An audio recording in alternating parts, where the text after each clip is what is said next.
17 फरवरी 2026 को साल 2026 का पहला ग्रहण लग रहा है और ये सूर्य ग्रहण होने वाला है। ये जो सूर्य ग्रहण है ना, ये कंकण सूर्य ग्रहण होगा, यानी रिंग ऑफ फायर।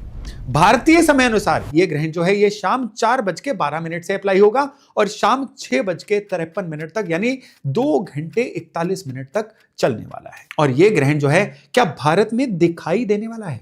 इसका जवाब है नहीं।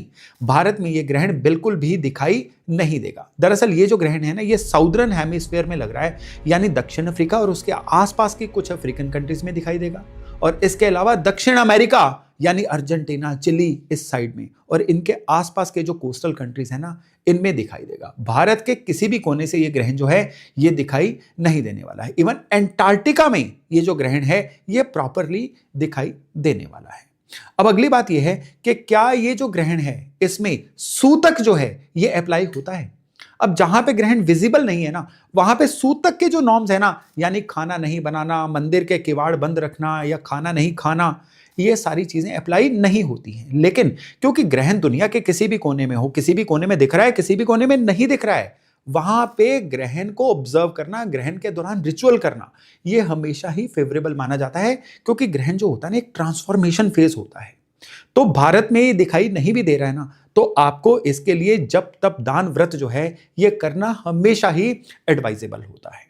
तो भारत में मंदिर के किवाड़ इस समय में बंद नहीं होंगे, खाना वाना बनाने के ना बनाने वाला कोई वहम नहीं है। लेकिन अगर आप इस समय में कोई भी जप तप करना चाहते हो ना, तो डेफिनेटली ये आपके लिए बड़ा ही एक बहुत बढ़िया वाला फेज रहेगा। उसका कारण क्या है कि जो ग्रहण होता है ना, ये सीधे सीधे राहु या केतु की एनर्जी से जुड़ा हुआ होता है, और सूर्य या चंद्रमा जिनको रॉयल प्लेनेट बोला जाता है ना, इनमें से कोई एक ल्यूमिनरी जो है ये राहु या केतु की जकड़ में होता है। इस समय पे क्या होता है, जैसे अभी सूर्य ग्रहण है, सूर्य आपकी आत्मा का कारक है, यानी जो लाइफ का एक बेसिक पर्पस होता है ना, सूर्य ग्रहण की वजह से वो पॉज में होता है, और उस पॉज में होने की वजह से क्या है, आपके लिए अपने जीवन में जीवन को रीडिफाइन करने का टाइम होता है। खैर, इतनी गहरी बातों में अभी नहीं जाना है, इतना बस कर लीजिए कि इस ग्रहण काल में आप अपने इष्ट को थोड़ी देर के लिए, चाहे अपने काम में है, थोड़ा सा पॉज लेके याद कर लीजिए। आप कहीं पे भी है ना, इस ग्रहण के समय में डेलिबरेटली आप थोड़ा सा आत्म मंथन करिए, कहीं ना कहीं किसी ना किसी तरह से इंट्यूटिव वे में जाइए। डेफिनेटली ये जो ग्रहण है ना, ये आपको बहुत ही बढ़िया रिजल्ट देने वाला है। हालांकि इसी वीडियो में आगे जाके हम ये भी चर्चा करने वाले हैं कि ये ग्रहण आपकी राशि के अनुसार कैसा रहेगा, लेकिन उससे पहले ये जान लीजिए कि इस ग्रहण के आपके आसपास की चीजों पे क्या फल मिलने वाले हैं। अगर हम पहली बात करें ना कि आपको इस समय में फाइनेंशियल मार्केट में इस ग्रहण के क्या फल मिलेंगे, तो उसमें एक चीज समझ लीजिए कि ये जो ग्रहण है ना, ये इस समय में पहले तो साइंटिफिक ब्रेक थ्रू दिलवाने वाला है। जो भी नॉन ट्रेडिशनल पावर सेक्टर्स है ना, उसमें ये जो ग्रहण है ये काफी बूम लेके आ सकता है। इवन अगर सोने चांदी की बात करें ना, तो सोने चांदी में भी अभी जो जो बुलिश रन होता है ना, कि थोड़ा सा आगे बढ़ना ये रहेगा, लेकिन बहुत ही बड़ी फ्लक्चुएशन के साथ। ग्रहण से पहले कुछ वर्ल्ड लीडर्स ऐसे होंगे जो पुरानी चल रही किसी ना किसी ब्लॉकेज को रिमूव करेंगे। ग्रहण से पहले वर्ल्ड लीडर जो है ना, उनका बिहेवियर एकदम से आपको चेंज होता हुआ दिखाई देगा। और इवन ग्रहण वाला जो फेज है ना, ये ग्रहण का जो फेज है ना, फेज ये रहेगा काफी देर तक, यानी 1.5 से 2 महीने तक। 17 फरवरी है ना, ये फेज शुरू हो जाएगा करीबन 25 जनवरी से, और फिर 2 महीने तक यानी 25 मार्च या मार्च के एंड तक ये फेज चलने वाला है, क्योंकि इसके बीच में 2 और 3 की रात को चंद्रमा का ग्रहण भी आना है। तो ये जो बिंदु होते हैं ना, इसमें दुनिया भर में कुछ ना कुछ ऐसी इवेंट्स होती हैं जिनकी गहराई में कुछ ना कुछ साइकोलॉजी छिपी होती है। तो बात हो रही थी मार्केट की, तो ये ग्रहण जो है कुंभ राशि में लग रहा है, नक्षत्र इसका श्रवण और धनिष्ठा का बॉर्डर रहेगा। कुंभ राशि क्या होती है, साइंटिफिक डेवलपमेंट्स की। तो इस समय में कोई ना कोई साइंटिफिक डेवलपमेंट्स ऐसी सामने आ सकती हैं, वो एकदम से सामने ना आए, लेकिन इस समय में ब्रेक थ्रू जरूर मिलेंगे। टेक्नोलॉजी की कोई ना कोई डिसरप्शन जरूर होगी, और इस समय में कोई ना कोई सोशल मूवमेंट भी शुरू होगी। और सबसे बड़ी बात क्या है कि जो देशों के ग्रुप बने हुए हैं ना, उनके डायनामिक्स भी बहुत हद तक क्लैरिटी से चेंज हो जाएंगे, और लोगों की जो फ्यूचर ओरिएंटेड थिंकिंग है ना, ये भी सामने आएगी। फ्यूचर ओरिएंटेड थिंकिंग तो इस ग्रहण से पहले ही सामने आ रही है। लोग जो है अब डॉलर पे डिपेंड करना बंद हो रहे हैं, ज्यादा से ज्यादा सोने चांदी में इन्वेस्ट कर रहे हैं, उसकी वजह से सोने चांदी के जो रेट बढ़ रहे हैं। लेकिन इस समय में ये जो रेट बढ़ रहे थे ना, ये स्टीपली बढ़ते हुए दिखाई नहीं देंगे। जैसे ईसीजी का ग्राफ होता है ना, उस तरह से ये बड़े ही फ्लक्चुएटिंग वे में आगे बढ़ेंगे। लेकिन ओवरऑल ये जो रन है ना, ये इस समय में साइकोलॉजी जो है वो ऊपर की तरफ ही रहने वाली है। तो वो लोग जो लॉन्ग टर्म प्लानिंग में है, वो लोग जो डेली बेसिस पे इस चीज में नहीं अपने हाथ डाल रहे, उनके लिए ये जो ग्रहण है ना, ये मेटल्स में इन्वेस्ट करने के लिए या नॉन ट्रेडिशनल सेक्टर्स में इन्वेस्ट करने के लिए बहुत ही बढ़िया रहेगा। और एक्लिप्स वाला जो सीजन है ना, यानी 17 फरवरी से लेके मार्च के मध्य तक, इसमें कोई ना कोई सडन मूवमेंट्स पॉसिबल हैं। और सबसे बड़ी बात क्या है कि साइकोलॉजिकल जो अप्स एंड डाउन्स है ना, ये काफी ज्यादा पॉसिबल होंगे। लेकिन इसके 1-2 हफ्ते के भीतर ही कुछ ना कुछ नए ट्रेंड्स, कुछ ना कुछ नए पैटर्न भी आपको चलते हुए दिखाई देने वाले हैं। इसलिए अपने आंख कान जो है इस समय में बिल्कुल खुले रखिए। और सबसे बड़ा लोगों में वहम है, और बहुत सारे मैं ना इधर उधर न्यूज भी देख रहा हूं कि ये जो एक्लिप्स होगा उसके 1 हफ्ते बाद जो मार्केट है ये एक्लिप्स की वजह से क्रैश होगी। अब याद रखिए, इसका एक्लिप्स से कोई लेना देना नहीं है। मार्केट जो है सिर्फ एक्लिप्स पे डिपेंड नहीं करती है, पूरे के पूरे जियो पॉलिटिकल सिनेरियो पे डिपेंड करती है। हाँ, कुछ ना कुछ अनएक्सपेक्टेड टर्न्स होंगे, वॉलेटिलिटी का टाइम होगा, लेकिन यहां पे प्लैनेटरी एनर्जीज जो है ना ये शिफ्ट होती है। और एक जो साइकोलॉजी होती है ना, इंडिविजुअल नहीं चलती, लोगों की कलेक्टिव साइकोलॉजी सी आ जाती है। और इस समय में ये चीज पक्की है कि कुछ ना कुछ मेजर अनाउंसमेंट्स होंगी, और ये जो मेजर अनाउंसमेंट्स है ना, ये मार्केट के ट्रेंड को बहुत ज्यादा कंट्रोल करने वाली हैं। तो चलिए आपकी चंद्र राशि के अनुसार डिस्कस करते हैं कि ये ग्रहण पर्टिकुलरली आपकी राशि के लिए कैसा रहने वाला है। तो आपकी राशि अगर मेष है, तो ये जो सूर्य ग्रहण है ना, ये आपके लाभ के भाव में, आपके फुलफिलमेंट्स के भाव में घटित होने वाला है। तो इस समय में आपका जो फोकस एरिया रहेगा ना ग्रहण में, वो रहेगा आपके इनकम के नए सोर्सेज बन सकते हैं। इस समय में आपका नेटवर्क एक्सपेंड होगा, और कुछ ना कुछ इस समय में कुछ पुराने लोग जो है ना आपके नेटवर्क से निकलेंगे, और नए मीनिंगफुल नेटवर्क आपका बनने वाला है। और इस समय में आपके अंदर से ना एक ऐसी चीज प्रोपेगेट होगी जिसमें आप अपने जीवन के गोल जो है ना ये लॉन्ग टर्म बनाने वाले हो। इस समय में मेरी एक सलाह है कि अपने आप को डिजिटली टेक्निकली अपग्रेड करिए। अगर आप ये कह के हमेशा छूटते आए ना कि टेक्निकलिटी मेरे बस की बात नहीं है, तो फिर इस ग्रहण के बाद की जो लाइफ है ना, ये कहीं ना कहीं आपके लिए पिछड़ने वाली लाइफ होने वाली है। इस चीज को लिख के रख लीजिए। ये ग्रहण कह रहा है कि अपग्रेड हो जाओ, नहीं तो रेस में पिछड़ जाओ। तो इस समय में आपको सोशल सर्कल जो है ना, उसी में से कोई ना कोई ऐसा सोर्स मिलेगा जो आपको अपग्रेड होने में भी मदद करेगा। और यही सर्कल आपके लिए बड़ा इंपॉर्टेंट है, क्योंकि आपका कोई ना कोई रोमांटिक एंगल, अगर आप सिंगल हैं तो भी इसी सर्कल से निकल के आने वाला है। ग्रहण वाले दिन आप किसी जरूरतमंद को कोई कपड़े जरूर डोनेट करिएगा। ग्रहण वाला फेज आपके लिए बहुत ही अच्छा रहेगा। अब अगर वृष यानी टॉरस राशि की बात करें, तो ये ग्रहण जो है ना, ये आपके 10th हाउस में, आपकी राशि से 10वें भाव में घटित होने वाला है। तो इस ग्रहण के बाद आपके लिए काम कारोबार में किसी ना किसी तरह की कोई नई डायरेक्शन मिल सकती है। कई लोगों के लिए जॉब चेंज हो सकती है। और सबसे बड़ी बात क्या है कि काम के लिए आपकी जो पब्लिक इमेज है ना, या इवन बॉसेस के साथ जो आपके संबंध हैं, ये भी बहुत ही बढ़िया हो जाएंगे। प्रोफेशनली ना अब आपको क्लैरिटी मिलेगी। अभी तक ना आप भटक रहे थे कि क्या करूं क्या ना करूं। अब ये डूज एंड डोंट से, पॉजिटिव और नेगेटिव से बाहर निकल के अपने करियर में आप कोई ना कोई बहुत बढ़िया मेजर डिसीजन जो है डेफिनेटली ले सकते हैं। लेकिन एक बात याद रखिएगा कि इसी समय में आपका वर्क लाइफ बैलेंस जो है ये बड़ा जरूरी रहेगा। काम पे बहुत ज्यादा ध्यान दे देना या सिर्फ घर पे ही ध्यान देना, ये कहीं ना कहीं आपको नुकसान कर सकता है। और एक सरल उपाय कि इस ग्रहण वाले दिन किसी भी धर्म स्थान पे चीनी जरूर डोनेट करके आइएगा, आपके लिए बहुत ही बढ़िया रहने वाला है।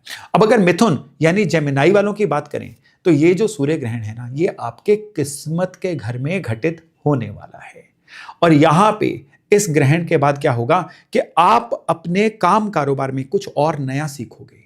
कोई नई सर्टिफिकेशन मिल सकती है। आप में से कई लोगों को जिनका फॉरेन ट्रैवल अवेटेड था ना काम के लिए, वो फॉरेन ट्रैवल भी हो सकता है। और सबसे बड़ी बात क्या है कि इस समय में करियर को एक्सपेंड करने की आपके लिए अनेकों अपॉर्चुनिटीज आ सकती हैं। इवन इस समय में ना आपका अपने पार्टनर के साथ भी जो रिलेशनशिप है ना, आगे से गहरा होगा। उनसे कई ऐसे मुद्दों पे डिस्कशन होगी जो पिछले काफी समय से आप टालते चले आए हो। इस ग्रहण वाले दिन पीला वस्त्र कोई ना कोई मंदिर में या जरूरतमंद को दान जरूर करिएगा। ये आपके लिए बहुत ही बढ़िया रेमेडी रहने वाली है। अब अगर कर्क यानी कैंसर की बात करें, तो ये जो ग्रहण है ना, ये आपके अचानक घटनाओं वाले घर से घटित होने वाला है, यानी आपके राशि से 8वें भाव में घटित होने वाला है। ये जो ग्रहण है ना, ये आपको जीवन को दोबारा से रीप्लान करने में बड़ी सहायता करने वाला है। क्या मैं सही दिशा में जा रहा हूं? क्या मेरी दिशा गलत तो नहीं है? क्या मुझे दिशा चेंज तो नहीं करनी चाहिए? ये सारे सवाल आपके मन में प्रोपेगेट होने शुरू होंगे और उसके जवाब भी आपको कुदरत खुद ही खुद देगी। इस समय में आप में से कई लोगों का एस्ट्रोलॉजी, ओकल्ट साइंस की तरफ झुकाव हो सकता है और इवन इस समय में किसी ना किसी तरह के अगर कोई जमीन जायदाद के मैटर्स है ना, वो आपके जीवन में अच्छे से घटित हो सकते हैं। यानी पुराने पेंडिंग मैटर्स जो है ना, वो आपके लिए क्लियर हो सकते हैं। और इवन अगर कोई ना कोई पुरानी लंबी चल रही समस्या थी ना, हेल्थ से रिलेटेड भी, उसका भी इलाज इस समय में आपको देखने को मिलेगा। हाँ, याद रखिएगा, इस समय में आपको अगर मोबाइल एडिक्शन है तो उसको डिटॉक्स करना है। बॉडी के अंदर भी आपको लगता है कि कोई शिथिलता है तो बॉडी को भी इस समय में डिटॉक्स करने की जरूरत है। ग्रहण काल में आपके लिए बहुत जरूरी है कि आप 11 हनुमान चालीसा जरूर पढ़िएगा। ये आपके लिए बहुत ही सहायता करने वाला रेमेडी है। तो चलिए अब हम बात करते हैं सिंह यानी लियो राशि वालों की। आपकी राशि के अनुसार ये जो ग्रहण है ना, ये आपकी राशि से 180 डिग्री उल्टे आपके 7th हाउस में घटित होने वाला है। वो सिंह राशि वाले जो सिंगल हैं, इस समय में उनको अपना पार्टनर मिलने के योग बहुत बढ़िया बन रहे हैं। इवन इस समय में काम कारोबार में किसी ना किसी तरह का नया संग, नई कोलैबोरेशन जो है, ये भी आपके लिए पॉसिबल हो सकती है। और वो लोग जो अपने काम में कुछ ना कुछ नई अपॉर्चुनिटी ढूंढ रहे हैं ना, उनको नई अपॉर्चुनिटी मिल सकती है, नए कॉन्ट्रैक्ट्स मिल सकते हैं, नए लोगों से जान पहचान बन सकती है, जो आने वाले समय में काम के लिए एक बहुत ही बड़े बेस का काम करने वाली है। लेकिन यहां पे एक चीज याद रखिएगा कि अगर आप कमिटमेंट से कहीं ना कहीं पीछे हटते हैं तो फिर यह समय आपके लिए कहीं ना कहीं बैकफायर भी कर सकता है। यूरिनरी ट्रैक की कोई दिक्कतें या लोअर एब्डोमेन की कोई ना कोई दिक्कतें इस ग्रहण की वजह से आपकी हेल्थ को खराब कर सकती हैं। इस ग्रहण काल में राहु का दान करना, यानी जौ और दूध जल प्रवाह कर दीजिए, नहीं तो किसी मंदिर में ही जौ अर्पण करके आ जाइए। इतना भर करना भी आपके लिए बहुत ही फायदेमंद उपाय रहने वाला है। अब अगर हम कन्या यानी वर्गो राशि वालों की बात करें तो भाई ये सूर्य ग्रहण आपके लिए कैसा रहेगा? ये आपके 6ठे भाव में ग्रहण घटित होने वाला है। तो ये ग्रहण आपके लाइफस्टाइल में कुछ ना कुछ बदलाव आपसे मांग रहा है, यानी पुरानी लापरवाहियां छोड़नी होंगी। काम पे अगर आप कहीं ना कहीं इग्नोरेंस कर रहे हो, लापरवाहियां कर रहे हो, उसको छोड़ना पड़ेगा। इस समय में आपको अपने कुलीग से ही किसी ना किसी वैर विरोध का सामना करना पड़ सकता है। लोगों की जितनी मर्जी मदद कर लो, ये ग्रहण का एक साइकोलॉजी ऐसी रहेगी कि आपकी मदद जरूरत पड़ने पे कोई नहीं करने के लिए सामने आएगा। दुश्मनों से अलग से इस समय में आपको चुनौतियां सहनी पड़ सकती हैं, या आपके अंडर काम करने वाला कोई भी ऐसा एम्प्लॉई इस समय में आपको काफी ज्यादा परेशान कर भी सकता है, और डाइजेस्टिव सिस्टम भी इस समय में आपको कहीं ना कहीं दिक्कत दे सकता है। लेकिन अभी आपके मन में आ रहा होगा कि फिर इस ग्रहण में मेरे लिए अच्छा क्या है? इस ग्रहण में आपके लिए अच्छा ये है कि जो जो चीजें इस समय आपके साथ हो रही है ना, उनसे सीख के जीवन में बेहतर होना है, ताकि वो चीजें दोबारा आपके साथ रिपीट ना हो। तो ये ग्रहण जो है, ये आपको सयाने बनने का बहुत अच्छा मौका दे रहा है। ग्रहण वाले दिन आप लेबर को किसी ना किसी तरह से कोई ना कोई भोजन जरूर खिलाइए। ये आपके लिए एक बहुत ही उत्तम रेमेडी है किसी भी तरह की पेन से बचने के लिए। तो तुला राशि की बात करें, तुला यानी लिब्रा, आपके लिए ये जो ग्रहण है, ये आपके चार्ट में आपकी राशि से 5वें भाव में हो रहा है। तो इस ग्रहण के आपके लिए क्या मायने हैं? आपके लिए सबसे बड़े मायने हैं कि अब आपके अंदर का जो क्रिएटिव इंसान है ना, ये बड़ा निखर के सामने आएगा। इवन इस समय में आपका लव एंड रोमांस यानी आपकी रोमांटिक लाइफ भी जो है ना, ये बहुत ही खिल के सामने आने वाली है। और स्पेशली लिब्रा वालों के लिए किसी ना किसी तरह से स्टॉक्स में, कमोडिटीज में, शेयर बाजार में कुछ ना कुछ अच्छे से करने का मौका है। बस यहाँ पे खतरों के खिलाड़ी बनना आपके लिए बिल्कुल मना है। कायदे में रहोगे तो फायदे में रहोगे, ये सोच लेके आपको स्टॉक्स मार्केट में जाना है। और सबसे बड़ी बात क्या है कि इस समय में आपको बॉडी के अंदर भी एक अच्छी सी ऊर्जा चलती हुई दिखाई देगी। हाँ, अगर लाइफस्टाइल खराब होता है तो इस समय में अपर बैक की जो दिक्कत है, ये आपको परेशान कर सकती है। उपाय के तौर पे केवल एक ही उपाय करिएगा कि ग्रहण वाले दिन किसी भी मंदिर में चावल, किसी भी क्वांटिटी में 1 किलो, आधा किलो, कितने भी चावल जो हैं, कच्चे चावल, ये जरूर अर्पण करके आइएगा। ये इस ग्रहण के संदर्भ में आपके लिए बहुत ही बढ़िया रेमेडी रहने वाली है। अब अगर बात करें वृश्चिक यानी स्कॉर्पियो राशि वालों की, तो ये जो ग्रहण है ना, ये आपकी राशि से 4th हाउस में लग रहा है। तो इस ग्रहण के आपकी राशि के ऊपर प्रभाव क्या रहेंगे? सबसे पहले तो आपके घर के अंदर का जो स्ट्रक्चर है ना, उसमें कोई ना कोई बदलाव आ सकता है। घर की रेनोवेशन पे आप पैसे खर्च कर सकते हो, घर के अंदर किसी ना किसी चीज को रिन्यू कर सकते हो। अगर आपका कोई रियल एस्टेट का, प्रॉपर्टी का मैटर ड्यू चल रहा था ना, वो भी इस समय में बड़े अच्छे से सॉर्ट हो जाएगा। और अगर आप पिछले काफी समय से बड़ा उदास, बड़ा सी डिजेक्टेड सा महसूस कर रहे थे ना, इस ग्रहण में वो भी चीजें आपके लिए हील होंगी। यानी ये ग्रहण जो है ना अगले कुछ दिनों के लिए आपके लिए हीलिंग वाली एनर्जी लेके आ रहा है। यानी ये जो हीलिंग है ना, ये आपको वो वाली ऊर्जा देगी जिस ऊर्जा से आने वाले समय में आप अपने लिए बहुत ही कुछ अच्छा कर पाओगे। उपाय के लिए केवल एक ही उपाय करिएगा, और ये उपाय है कि ग्रहण वाले दिन किसी भी मंदिर में खीर भगवान के चरणों में अर्पण जरूर करके आइए, ताकि ये जो ग्रहण है आपके लिए अपलिफ्टमेंट लेके आए। अब हम बात करते हैं धनु यानी सेजिटेरियस राशि की। ये ग्रहण जो है आपकी राशि से तीसरे भाव में घटित हो रहा है, और ये ग्रहण आपके लिए सुपर अपॉर्चुनिटीज लेके आ रहा है। अपने छोटे मोटे ट्रेवल्स के थ्रू आपके जीवन में कुछ ना कुछ अच्छे घटनाक्रम होने वाले हैं। नए लोगों से मिलना, नए लोगों के साथ नेटवर्किंग बनाना, या किसी ना किसी पुरानी रुकी हुई डील का फाइनल हो जाना, ये गुड न्यूज सारे का सारा ये ग्रहण आपके लिए लेके आ रहा है। स्पेशली इस ग्रहण में आप कुछ ना कुछ नया सीखने की तरफ भी प्रेरित हो सकते हो। उपाय के तौर पे इस ग्रहण पे एक ही उपाय करिएगा। ग्रहण वाले दिन सवेरे शिव मंदिर में जाइए, कच्चे दूध में गाय का घी डालिए और शिवलिंग पे अभिषेक करके आइए। सुपर गुड उपाय जो इस ग्रहण में कुदरत का किस्मत कनेक्शन आपके साथ जोड़ने जा रहा है। अब हम बात करते हैं कैप्रिकॉन यानी मकर राशि वालों की। आपके लिए ये जो ग्रहण है ना, ये आपके सेकंड हाउस में आपकी राशि से दूसरे भाव में घटित होने वाला है। ये ग्रहण सबसे पहले तो आपके लिए ये गुड न्यूज लेके आ रहा है कि आपको कहीं ना कहीं से रुका हुआ धन मिलने के पूरे पूरे आसार बनाएगा।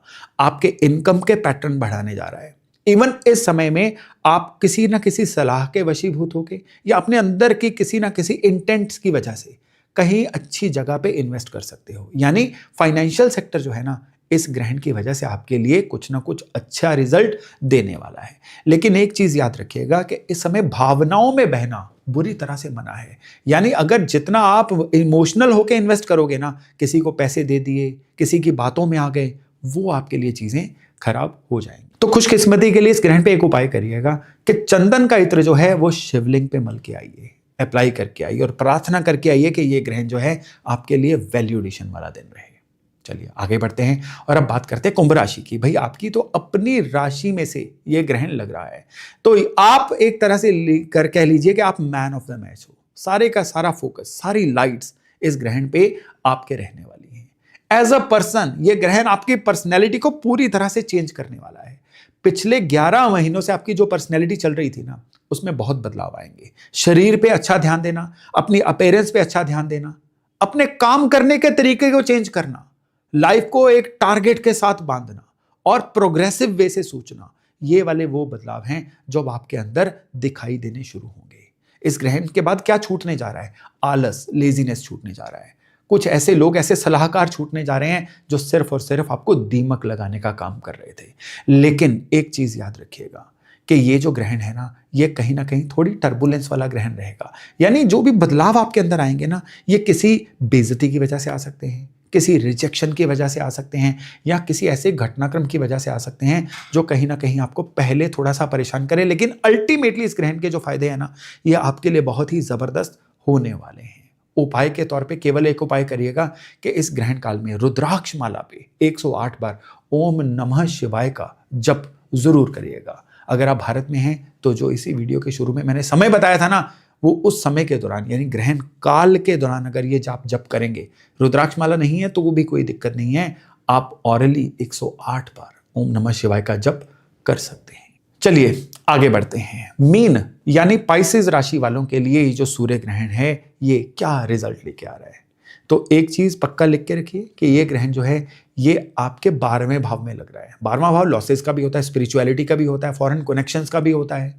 तो यहाँ पे ये जो ग्रहण है ना, ये आपकी मेडिटेशन करने की एक चाहत को पहले तो बढ़ाने जा रहा है। वो लोग जो अब्रॉड सेटल होना चाहते थे, उनको इसमें इस ग्रहण के जो घटनाक्रम बनेंगे ना, उसके वजह से कामयाबी मिलती हुई दिखाई देगी।